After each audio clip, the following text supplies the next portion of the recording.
Good day.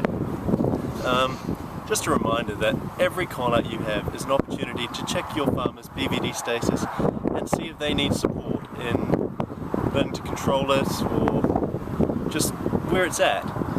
So if you'll follow me. Yep, you just grab it like that, you push it back underneath and twist it. Push it back underneath and then twist it? Yeah, you got to push it back over that side and twist it so you give yourself some room. You've got to get that hoop up over the top and down to the pelvis, otherwise you'll never get it out.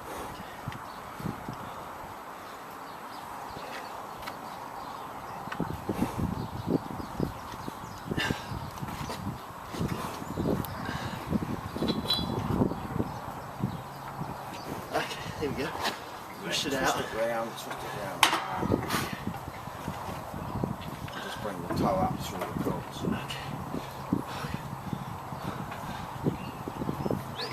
There are 5 main risks for BVD entering your farm. These are bulls, Trojan cows, which is a cow that you buy on the farm. It's actually carrying a PI inside her. 3 is neighbour's stock. 4 is heifers, especially those who you've had grazed off farm in the first 4 months of pregnancy. And finally is transmission by people coming onto your farm, such as veterinarians, transporters, and the risks associated with this. Bulls are another potential risk to your farm.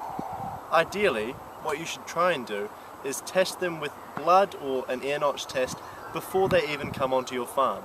Any heifer that is brought into the farm is a major risk of BVD introduction.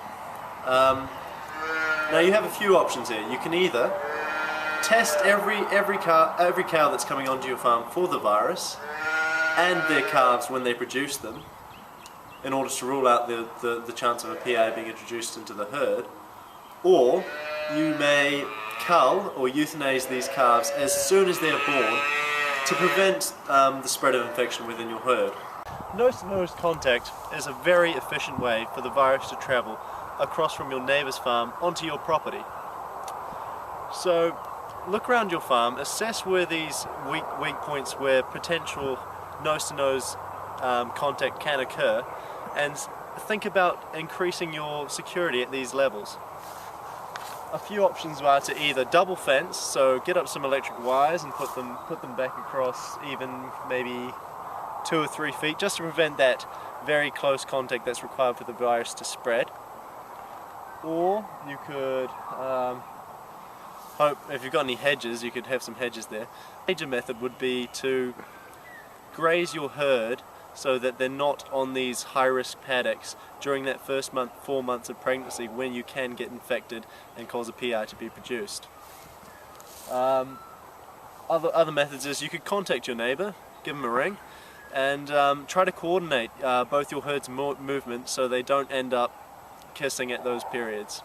Heifers have a reduced immune system compared to cows, so they're always going to be at higher risks to producing these PI calves, especially if they've gone over to be grazed off, especially during that first 4 months of pregnancy. That's where your risk is.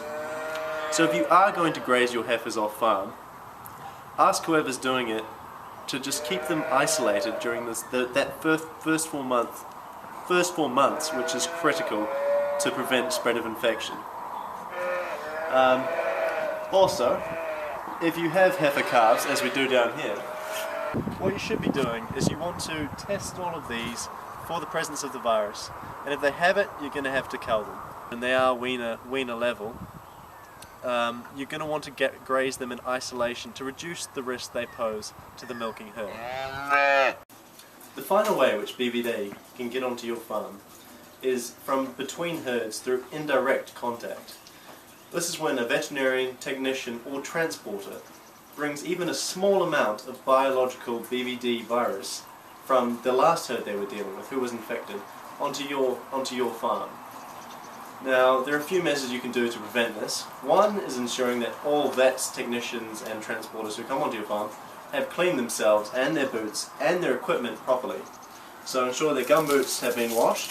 And finally, if transporters are coming onto your farm, keep them away from your herd.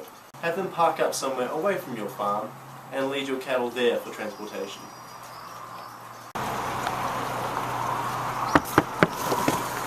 Hey mate, are you here to transport my heifers to their grazing off? Yeah, mate.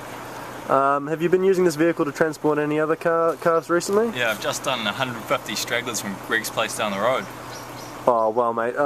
Could you just back off then? Just back up off my farm, and I'm gonna bring the cows down to you because I don't want your infection coming onto my farm.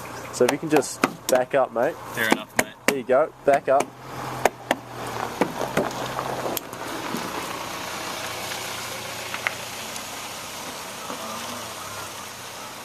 Yeah, it's good. About there. About there. I'll go get them.